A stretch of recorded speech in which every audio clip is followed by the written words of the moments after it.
So yesterday I filed a lawsuit against the Department of Justice. I'm Liz Oyer, former pardon attorney for the Department of Justice. Many of you have asked what we can do about the corrupt, unethical, and unlawful actions of this administration. What I am doing is standing up and fighting back. Now is the time to be brave and to try new things. I've been a lawyer for over 20 years, but I had never filed a lawsuit on my own behalf. Now I have, and I will keep you posted on where it goes. I'm seeking accountability for my illegal firing. The baseless and retaliatory firings of career experts are dangerous and unlawful, and they have to stop. Lots more information about my lawsuit is available on my Substack at lawyeroyer.com.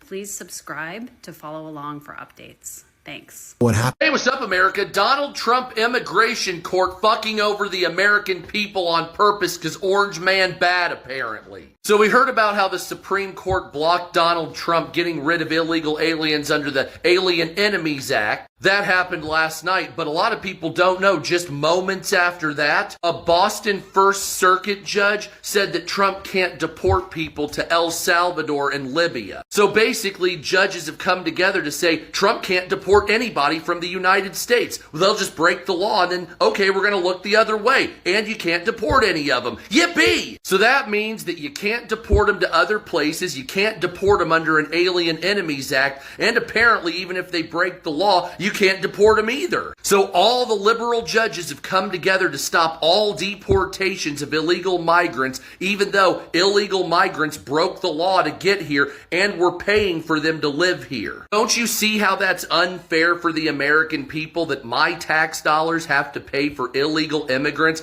to come here and to house them and to feed them and to transport them and to have hotels and health care and schools? Don't you see how that's a problem? I have to pay for it, yet I don't get the benefits of it. And so liberals can sit there and blah, blah, blah all day, but your tax dollars have to pay for this too. Oh, wait a minute. No, they don't. I forgot. You guys don't work. It's us that works that pay for it, and then you make laws fucking us. So maybe we should just quit working, and then you can go live in a derelict squalor shithole like you want. That's what I think all Americans, left and right, should do. Just stop working totally, let this country collapse, and then you can have migrants bail you out. What do you think, fuckfaces? Yeah, if you like illegal immigrants more than Americans, then why don't you have them run the country? Why don't you have them pay for it? We'll just sit here with our feet up, and then you can let them pay into it. It's already my money. I don't want to work for it anymore. So fuck you, you pieces of shit. Do you see how it's not fair? Imagine if I came into Mexico, got over there and said, I need food, water, shelter, health care, transport to Guadalajara, and I want my kids taken care of in schools.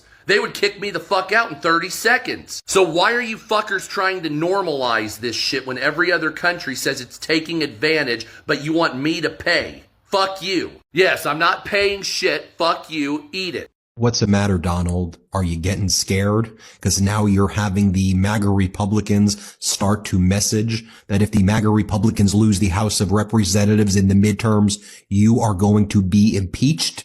Are you worried about that, Donald, that all of your violations of the law are going to catch up to you? Are you worried about a third impeachment, Donald? Are you worried about a blue wave so big that there could actually be a conviction in the Senate? Here's the latest that we're learning. This is what OAN is putting out there. Jason Gilbert says if you voted for Trump in 2024, but don't vote in the midterms, it's like you are voting for Donald Trump to be impeached. And as the MAGA Republicans putting out messages like that, Donald Trump is posting videos and photos of like the Qatari royal family dancing, the United Arab Emirates royal family partying in the palace, the Saudis dancing it up in the lavish palaces. Great, Donald. I'm sure that's putting America first right there. As Americans can't afford rent, can't afford homes, can't afford their mortgage payments, as costs are actually surging, despite you lying and claiming that, oh, prices are so low, they're down 200,000%. Gas prices have never been cheaper. No, Donald, Americans can't afford things right now. As what do they say? As Rome was burning, Nero's playing the fiddle. As America is burning, Donald Trump is out there begging the Qataris for gold-plated jets. Hey, Donald, do you see the jet there, Donald? Hey, Donald, do you see the jet there, Donald? By the way, we've got some receipts, Donald. Remember in the debate, there's always a Trump quote for everything. Remember in the 2016 debate when Donald Trump said the following about Qatar and Saudi Arabia? Play this clip. Do you want to Well, talk about there is that? no, but there is no evidence. But there is a lot of evidence about the very good work and it's a and the criminal high enterprise, rankings that and the so many people know it. It's a criminal enterprise. Saudi Arabia giving $25 million, Qatar, all of these countries. You talk about women and women's rights. So these are people that push gays off buildings. These are people that kill women and treat women horribly, and yet you take their money. So I'd like to ask you right now, why don't you give back the money that you've taken from certain countries that treat certain groups of people so horribly? Why don't you give back the money? I think it would be a great gesture. It is always projection and confession with these criminals. And that's exactly what you are, Donald. A vile, filthy piece of orange trash. You are a felon. You are a fraud. You are a sexual abuser. You are a bankrupter. You are a destroyer, not a builder. And Donald, America will let you know how we feel about you in the midterms. You're probably hearing about Trump's new tax bill, and I'm all for people getting a tax break, but there are a couple of relevant points you need to know. We know the headlines were no tax on tips, no tax on overtime, bigger child tax credit, a little bonus for seniors. That sounds great, right? But here are a few things worth mentioning. One, every one of those benefits expires after 2028, right when his second term would come to an end. Not a coincidence, that's leverage. Vote for me or you'll lose your tax break. That's not a policy, that's like a promo code for the 2028 election. And the corporate tax cuts? Permanent. No expiration date, no re-election required. Remember that promise about no tax on Social Security? Yeah, that's not in the bill. It's not delayed, it's just not there. Maybe Trump campaigned on it without checking the math, or maybe he eventually did check the math and realized getting rid of it would cost hundreds of billions of dollars, and they'd have to explain how they're going to pay for it. But I can tell you how they're going to pay for the current tax break. I'll even give you an example as well. First, over 7 million people are going to lose their Medicaid coverage, and then millions more are going to lose SNAP benefits and American Care Act subsidies. And if you're someone making $35,000 a year and relying on SNAP, you're losing thousands in benefits while saving about $120 a year in taxes. But don't worry, the top 1%, they're getting six-figure tax breaks. So no, this isn't about helping working people, it's about baiting them. They'll pull you in close and then threaten to rip the rug out unless you renew the deal. Call it what it is. It's classic marketing disguised as policy. If you want to follow me on Instagram, same handle, links in the bio. I'm not the dark left, we're the dark left. Join me to help call out the bullshit and bring some sanity back to the conversation. Okay, so Trump lowered prescription prices this week. But wait a second. Because Biden did that years ago. Biden did that. And guess what? When Trump got into office, one of his first executive orders was to get rid of the lowering of prescriptions that Biden did, so that this week he could reinstate it and literally follow the Democrats' fucking plan for prescriptions, but say it's his? This dude, you guys, wake up. Wake up. He is the scammer of all scam artists, and so many of you are falling for it. Come on now. He literally reinstated what Biden already did, that he took away. That's what he did. Why are you celebrating it? Everybody, so the United States just got its credit rating downgraded from AAA to AA1, and that is insane, and I want to tell you why. Okay, here we go. So, as a reminder, a U.S. issued bond is nothing more than the United States government being in debt to you. The debt that they are paying you is the premium that they are going to give you as the sort of cost of them having borrowed money from you. AAA ratings issued by ratings agencies like Moody's, which is the one that downgraded our credit today, indicates that you have about as firm of a guarantee of getting your investment back, your credit that you issued, plus the premium back as you could possibly get. Going from AAA to AA1 means that there is now a fracture in that trust. Here's the issue, though. There are certain types of investors, like mutual funds, insurance companies, pension funds that buy U.S. bonds as a sort of safer form of investment. but some of them have rules that they can only buy debt from AAA rated institutions. So on Monday, this means that I don't know how big it will be, but there will be a sizable sell-off in the U.S. bond market. Here's the problem, though. Moody's downgraded the credit rating of the United States because they cited rising debt. Well, if there is a sell-off in the U.S. bond market, then that means the United States has to pay even more money to people in order to convince them to lend the U.S. government their money in the form of buying the bonds. And this means that now the United States government will have to accept a rising level of debt to the people who are buying the bonds in order to even hope the bonds get bought, which means that the debt will raise as a factor now of just issuing the same number of bonds year over year. So the United States is going to effectively chase its tail in order to keep its and the rest of the globe's financial system afloat by continuing to issue new bonds, and it will cost them more. And that means the debt will keep going up because we're not really cutting the debt any other meaningful way. I hope you guys know, like, this single downgrade of the credit will do more to blow up the debt than whatever it is that Trump and his ilk say they're going to do to try and cut the debt. This is such a watershed moment for the United States. I really cannot stress it enough. I really, really, really cannot stress it enough. Like, this is a very big deal. Do I have actionable steps for you?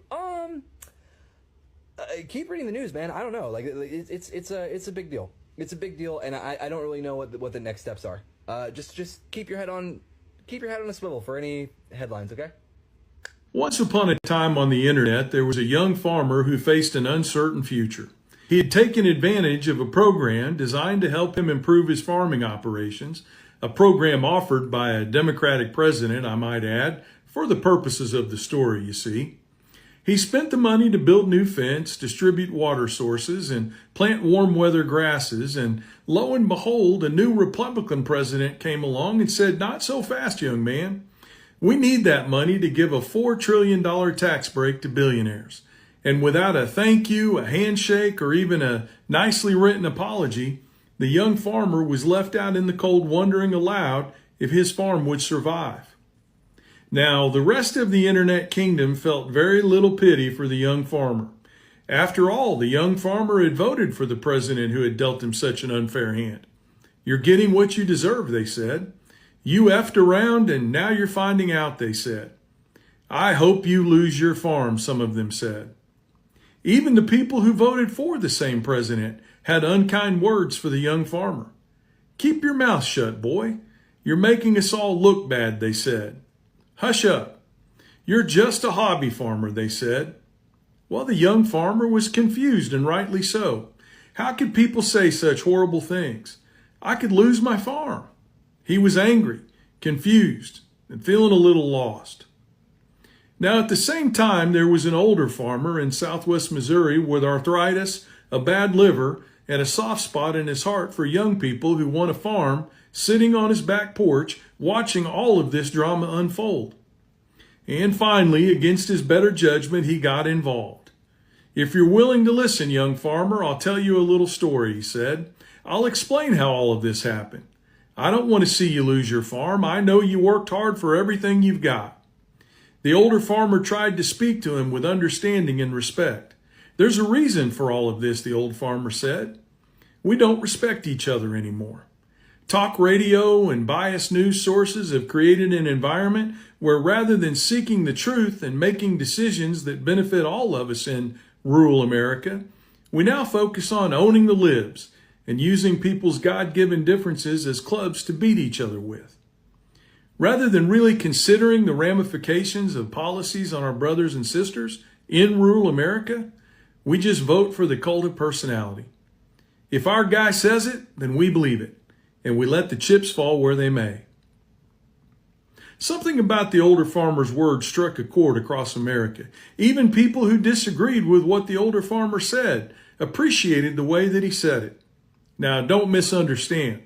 There were plenty of people who voted the same way the older farmer did, who let him know he was just wasting his time, and they weren't afraid to tell him that. He was wasting his time explaining anything to the young farmer. They even made videos about it. They never mentioned the older farmer by name, but this wasn't the older farmer's first rodeo. He knew at whom their ire was directed.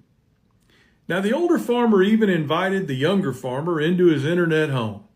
He asked him about his story, he talked to him about farming and ranching, and he asked the young farmer his thoughts about the new president and what he had done. And much to the older farmer's surprise, the younger farmer said he thought the new president should be impeached, not only because he broke his word to farmers and ranchers across the country, but because he was ignoring the courts and trying to take birthright citizenship away from people who were born here. This impressed the older farmer. This young farmer can learn. Maybe there is hope. The older farmer was so optimistic that he even asked the top dog in his own political party to have a word with the young farmer. And he did. While the young farmer's own people were telling him to sit down and shut up, the party that he voted against sat down with him and listened to his concerns. They even took his concerns to the halls of Congress to make his case. And on the privacy of that call with nobody else listening, the younger farmer thanked the older farmer. He thanked the leader of the other party, and they all parted ways on good terms.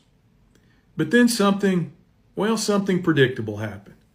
The new president, his angry supporters from rural America, began speaking out. And the old farmer saw the young farmer and the attention he was getting, and do you know what the new president did? He made sure that the young farmer and all of his supporters hollering the loudest on social media got their checks. And like a mosquito in a West Texas dust storm, the young farmer simply blew away. The old farmer watched as the young farmer went back to his old ways. He watched the young farmer belittle folks who had been victims of bad student loan contracts when he himself had just been made the victim of a bad faith contract himself. He watched the young farmer speak out against the same political leaders who lended him an ear and fought for his cause when his own political party wouldn't. He watched the young farmer make the case that everything in rural America was fine because cattle prices were high and he was dancing in high cotton. The old farmer just smiled and shook his head. I wonder, the old farmer asked his sons, if he knows that there are thousands of farmers and ranchers across the country who still haven't received their money and were told just a couple of weeks ago that they were never going to get it. I wonder if he knows that beef prices could drop as demand falls when China stops buying that $1.6 billion in American beef. I wonder if he knows that the first food product Americans stop buying when unemployment climbs and GDP drops is beef. I wonder if he knows that there's an election coming up in Brazil and the new president has threatened to let Brazil dump beef on the American market in order to get his candidate elected down there. I wonder if he knows feed prices have gone up, not because of a shortage of row crops, but because the inputs for feed producers have gone up. The price of fertilizer, machinery, and labor. I wonder if he knows that as the row crop industry fails, feed prices can still climb because of these input costs. I wonder if he knows that ag economists say the number one reason for high feed costs is the increased fertilizer inputs caused by the tariffs that the new president passed and the fear that drought programs are being cut. I wonder if he knows our calf crop broke records and that the ride could be over for beef raisers in a couple of years. I wonder, thought the older farmer. But in his older farmer heart, he knew.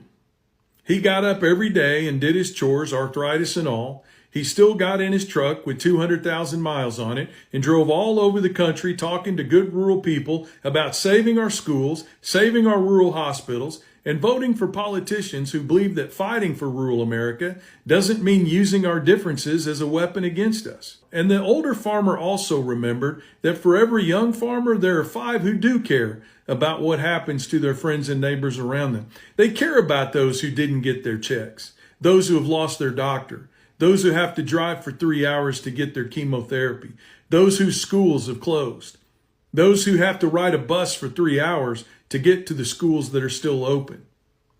And as the old farmer crossed the Missouri River at midnight one night on his way back from one of these speeches and slowed down for a deer that was out for an evening stroll, he just remembered that doing the right thing isn't always easy, but it's always the right thing to do.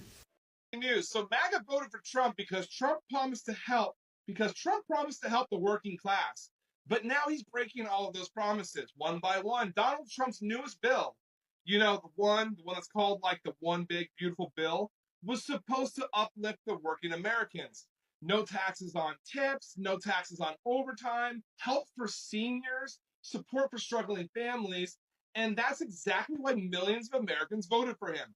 But here's what they're not getting. Sure, there's some short-term provisions, but everything that he promised isn't happening. What is happening is the bill is gutting Medicaid and SNAP program that millions of Trump voters rely on. It cuts support for health care, food assistance, and shifts the burden to the states. He promised to eliminate taxes on Social Security, but instead, retirees can get a $4,000 deduction only if they make $75,000 or less. And if you make more than that, you're out of luck. He also promised to raise taxes on millionaires. That is also not happening. The rich will stay being taxed at the 37% top rate. That is it. So who's winning? The billionaires, the defense contractors, the corporations. Okay, so who's losing? The exact Americans who believed in Trump's promise, now they're being left behind. Trump said he'd fight for the working class, but his bill is doing the complete opposite. Follow me on Instagram and Substack for the full breakdown, and I'll see you on the next video. I normally don't make videos to MAGA, but I am today. I was a Republican until 2016, my entire life. I wasn't extremely engaged in politics.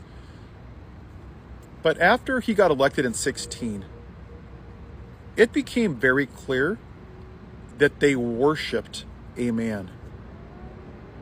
Flags, hats, shirts, underwear, condoms, overalls, painted on trucks, Trump restaurants, everything. They idolized him. You did. You idolized him. How many Jesus flags do you have that you wave? How many Jesus bumper stickers? How much money have you spent on supporting a man? Yeah, exactly. When you go to church on Sunday with your Joe in the Ho t-shirt and your fuck Joe Biden flag, is that what you're doing? Praising Jesus? Love is patient, love is kind, love does not envy, love does not boast. I'm curious, the guy that you worship, because you do worship him. When he says, I hate Taylor Swift, when he makes fun of Ted Cruz's wife and calls her ugly, Little Marco calls her Pocahontas, do you laugh at that? Do you jeer at that while you go to church on Sunday? Are those Christly values? Has he apologized for that? No? I wonder why. Why do you think it's funny? I find it funny how you believe that love is patient, love is kind, love does not envy, love does not boast. How you're supposed to love thy enemy, to forgive them as if to heap hot coals on them. You're supposed to love your enemy with kindness. When's the last time you forgave a Democrat? When's the last time the president apologized for anything and asked for forgiveness? And he still lies about the 2020 election. You claim that you're pro-life? Have you stood up for Officer Sitnik? Have you stood up for George Floyd? Did you stand up for Amber Thurman when she lost her life because your guy that's pro-life took away the health care that she deserved? No? Have you thought about the women in this country that are victims of sexual assault that have to look knowing that as you go to church with your Joe in the Ho t-shirt and your fuck Joe Biden flag, that they have to know that you sat in church and you didn't see sexual assault as a red line for you? How many people do you think are going to turn to Jesus because of him? Own the libs, hating people, making fun of people, demonizing immigrants, weaponizing the government, lying 30, 40,000 times. That seems like a really reflection of Jesus. Let's look at him for a second. He helped the poor, he fed the hungry, he cured the sick, and he washed people's hands, his feet, with his own hair. And then when a guard's ear was cut off, he put it back on and says, he who lives by the sword shall die by the sword. And even when he was up there on the cross, he said, forgive them, for they know not what they do. Empathy, kindness, compassion, selflessness. So you tell me, making fun of Senator Cruz's wife, how are those godly values? Sexually assaulting Jean Carroll, how are those godly values?